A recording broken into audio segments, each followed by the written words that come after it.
Jakarta dan Patria menegaskan komitmen Pemprov DKI tidak berubah dan tetap akan menjual 26,25% saham milik Pemprov di PT Delta Jakarta. Menurut Arizal, penjualan saham sudah menjadi kesepakatan Pemprov DKI Jakarta dan bentuk komitmen gubernur dan wakil gubernur.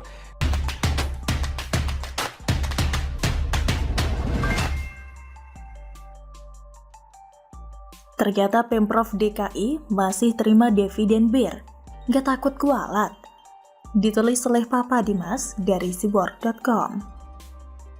Ada yang masih ingat dengan janji kampanye Anies Baswedan pada Pilgub 2007 lalu? Saya rasa pembaca masih ingat betul karena banyak dari janji kampanye itu yang belum terrealisasi.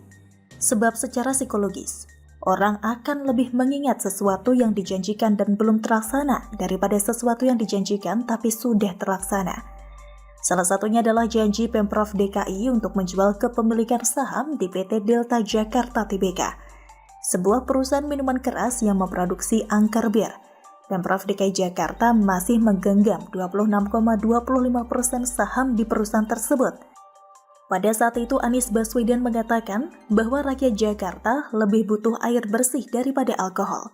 Tapi kenyataannya sampai hari ini saham itu masih digenggam dan Pemprov DKI masih menerima dividen tahun 2021 sebesar 60 miliar rupiah. Hal ini terungkap setelah PLT Kepala BPBUMD Budi Purnama hadir dalam rapat umum pemegang saham tahunan atau RUPST Kamis 16 Juni lalu. Adapun perolehan dividen saat ini lebih besar dibandingkan tahun sebelumnya. Artinya, profit dari hasil penjualan merek angker bir meningkat dari tahun sebelumnya. Kalau urusan sensitif macam ini, Gubernur Seiman tiba-tiba pelit komentar. Gak seperti ketika menerima banyak penghargaan yang entah dari mana, atau ketika membanggakan JIS dan balapan Formula E. Untuk urusan demikian, pastinya Ahmad Riza Patria selaku Wakil Gubernur DKI Jakarta yang akan maju sebagai tameng bagi gubernurnya untuk memberikan keterangan kepada masyarakat melalui awak media. Sebagaimana diketahui, Pemprov DKI Jakarta terus berkomunikasi dengan DPRD demi melepas saham angker bir PT Delta Jakarta Tbk atau DLTA. Wakil Gubernur DKI Jakarta Ahmad Riza Patria menyebutkan banyak pihak yang berminat membeli saham bir milik Pemprov tersebut. Namun Riza tidak merinci lebih lanjut siapa pihak yang mengantre membeli saham produsen bir angker tersebut. Yang jelas Pemprov DKI Jakarta masih menunggu persetujuan dari DPRD.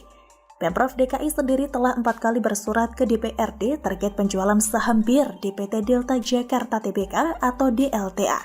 Surat terakhir dikirimkan pada 4 Maret 2021. Artinya, sudah hampir 5 tahun masa jabatan Anies Baswedan, selama itu pula janji manisnya belum terrealisasi. Bahkan, setiap tahunnya Pemprov DKI terus mendapatkan pemasukan dari penjualan minuman beralkohol itu. Bagi saya pribadi, mendapatkan dividen dari penjualan ini sudah menjadi konsekuensi. Gak masalah sebetulnya, asalkan penggunaannya diperuntukkan bagi kesejahteraan warga DKI. Yang jadi masalah adalah ketika ada pihak-pihak sok suci dan agamis teriak halal haram ketika ada kejadian di luar lingkungan Pemprov DKI dan di luar sirkel Anies Baswedan. Seperti hebohnya penjualan rendang babi oleh Babi Yambo pekan lalu. Tapi ketika hal yang menyangkut halal haram di sekeliling Anies Baswedan, mereka tiba-tiba diam, seolah hal itu biasa saja. Iklan bir Heineken pada ajang Formula E juga hanya di awal-awal saja mereka teriak haram. Tapi gak berani demo, apalagi mendemo sang gubernur Seiman di Balai Kota. MUI pun seolah memberikan tanggapan yang terlalu normatif dan gak berani menyalahkan pihak penyelenggara. Berbeda dengan hebohnya penjualan rendang babi, yang bahkan MUI melalui Waketumnya Anwar Abbas ingin menyeret penjualnya ke meja hijau. Kontradiktif. Lalu dengan pembiaran ini dilakukan secara terus-menerus selama 5 tahun. Apa Pemprov DKI Jakarta nggak takut kualat dengan gerombolan sok suci dan sok agamis itu? Bukankah mereka yang selama ini selalu mengklaim pemilik kunci surga akan marah dan mengutuk pakai sumpah serapah bawa-bawa neraka? Saya rasa itu gak mungkin mereka lakukan selama yang mereka hadapi adalah Anies Baswedan. Yang penting seiman. Tapi apakah Anies Baswedan gak takut kehilangan dukungan mereka yang telah memenangkan Anies dalam pilgub paling gak waras sedunia? Apalagi akhir-akhir ini beliau pura-pura lupa pada jasa mereka sambil cuci tangan bersih-bersih noda 5 tahun lalu. Kita simak saja sambil seruput kopi. Setuju? Begitulah kura-kura. Ya, kita melihat semuanya, rekam jejak, pengalaman, kemudian terutama untuk skill manajerial, karena sekarang memang bukan hanya makro saja, tapi mikronya juga harus secara detail. Pak Jo dengan pengalaman, dengan track record rekam jejak yang panjang, saya kira akan sangat bagus untuk Menteri Perdagangan.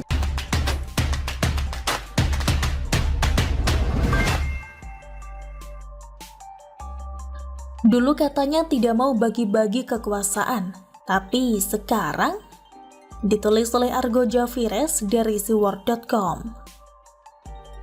Bagi para kadrun pembenci Jokowi, jangan senang dulu baca judul tulisan ini lalu merasa dapat angin segar buat sikat-sikatin Presiden Jokowi. Saya masih tetap menjadi pendukung militan Presiden Jokowi, namun saya tetap mengkritik jika ada kebijakan Presiden yang saya rasa kurang pas di hati nurani saya. Jadi jangan gagal paham ya. Jadi begini, dulu saat Pilpres 2014, Jokowi yang saat itu adalah calon presiden dari PDIP mengatakan tidak akan mempraktekkan politik transaksional atau istilahnya bagi-bagi kursi jika kelak terpilih menjadi presiden RI. Saat itu Jokowi mengatakan bahwa yang namanya negara besar itu harus dibangun secara bersama-sama, bukan dibangun dengan cara bagi-bagi kursi menteri. Jokowi yang saat itu statusnya masih menjabat sebagai gubernur DKI Jakarta berjanji tidak akan berkoalisi dengan partai yang meminta syarat jatah kursi menteri dengan jumlah tertentu. Jangan dipaksa-paksakan. Rekam jejak calon menteri itu bagus atau tidak, profesional tidak, kompetensinya seperti apa, kura-kura begitu. Setelah menjadi presiden RI, Jokowi seolah lupa dengan komitmennya dulu. Beliau justru memberi jatah kursi-kursi menteri kepada para partai politik pendukungnya. Memang benar yang namanya koalisi parpol yang telah berjuang dan fight habis-habisan mendukung Jokowi adalah koalisi tanpa syarat. Dengan merangkul kekuatan partai politik, maka program-program prioritas beliau dapat dieksekusi dengan baik dan tanpa hambatan yang berarti. Namun, apapun filosofinya, pada hakikatnya praktik pemberian kursi-kursi menteri kepada ketum parpol tetap saja tidak sejalan dengan pernyataan Jokowi yang dulu komitmen tidak akan menempuh langkah kompromistis dengan cara bagi-bagi kekuasaan. Ini prinsip yang harus kita pahami bersama terlebih dahulu. Fakta reshuffle kabinet yang mengganti Menteri Perdagangan Muhammad Lutfi dengan Ketua Umum PAN Zulkifli Hasan adalah fakta yang menjadi gejolak yang mengecewakan banyak lapisan masyarakat. Penunjukan Zulkifli Hasan sebagai Menteri Perdagangan telah menimbulkan riak dan gejolak yang beragam dalam masyarakat madani, yang menimbulkan tanda tanya besar kenapa berseberangan dengan komitmen Jokowi dulu yang tidak akan bagi-bagi kursi menteri dalam kabinetnya. Kenapa demikian? Sebab sejarah dan fakta mencatat track record Zulkifli Hasan dulu gagal melaksanakan tugasnya dengan baik